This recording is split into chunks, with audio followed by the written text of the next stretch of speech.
Hello everyone, if you've been grinding the game, well, you probably have enough survivor shards now to take 1 or 2 of your survivors up to 2 stars. Congratulations! Well, even though we have all this gold we're sitting on, I mean, I'm sitting on millions and millions of it, doesn't mean we need to be foolish about this. For anybody that is mid or late game, then yes, you are sitting on millions of gold, and where it seems like this is going to last forever, eventually Habby will find ways for us to spend it, and gold will be a really big currency that we are trying to find more of inside the game. So when it comes to leveling up our heroes and training them, we need to be wise about this. Before I get into that though, I do want to just touch base on the friend system. I've had a ton of requests, but unfortunately we can only have 20 people as friends, and there is some of my alternate accounts that I need to pair up for testing and so on. So if I didn't accept you, don't take it personally, although I really think it's weird that even 20 friends, we can only receive 10 energy. I mean, if they're gonna do it that way, why not allow us to have 100 friends or 500 friends and get 10 energy? So when it comes to training our heroes, you're gonna notice right away that we have 100 out of 400 attack, and we have 500 out of 2,000 hit points. And every time we hit that button, we're pretty much gambling for 10,000 coins on what we're going to get out of it. For the attack, you're going to be seeing numbers for ±3, ±6, or +or-10. And for the health, you're going to be seeing ±30, ±60, or +or-100. For my first test, I was focusing on seeing both green numbers for the attack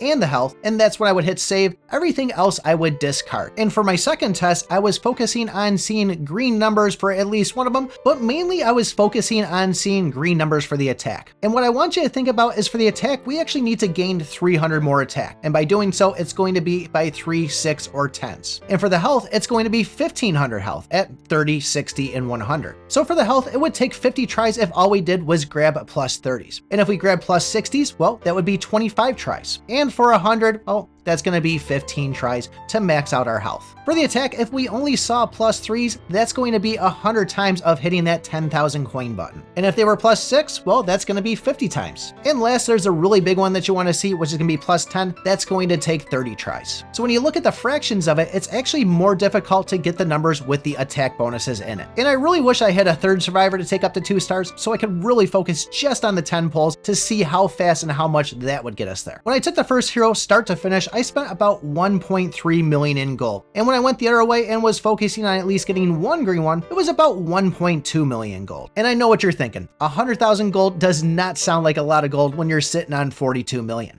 But I think once we get the hero up to 4 stars and retrain again, that 10,000 gold is now going to be something like 50,000 or 100,000 gold in order to re-roll every time. Plus, we've already seen our first decrease in gold when the hero essence came out and we had to start leveling up our heroes that way. Now we have the whole star system, which is another way. I think we're going to be seeing a lot more currencies inside the game. That's at least what they did with Archero. And before you know it, you'll be bankrupt on gold and be looking everywhere you can to try to get more of it. My suggestion to you is whenever you are training and leveling up, obviously grab every +10 attack that you see and stay away from every -10 attack that you see. Obviously go for anyone that is going to be green on both the attack and the health. And if you do see a health that is +100 and it's a -3 attack, I'd still say that's good to go for. But really try to just focus on your attack first, and once you get it pretty close to the end, then you can start paying attention to your health and see how far you are away. I really believe that if you do focus on the attack over the health, that maybe we might be able to see this go down to about 1 million gold. I'll have to test it out once I get my third survivor ready to go, but I think this is the best way and this is the most efficient way to do so. But I'm really curious to know which hero you guys got to 2 stars first, and if you haven't seen my Arbor Day video yet, check out this video right here. Otherwise, check out the one that YouTube thinks is best for you. Thanks for watching. Don't forget to like, subscribe, and remember, I pick my butt.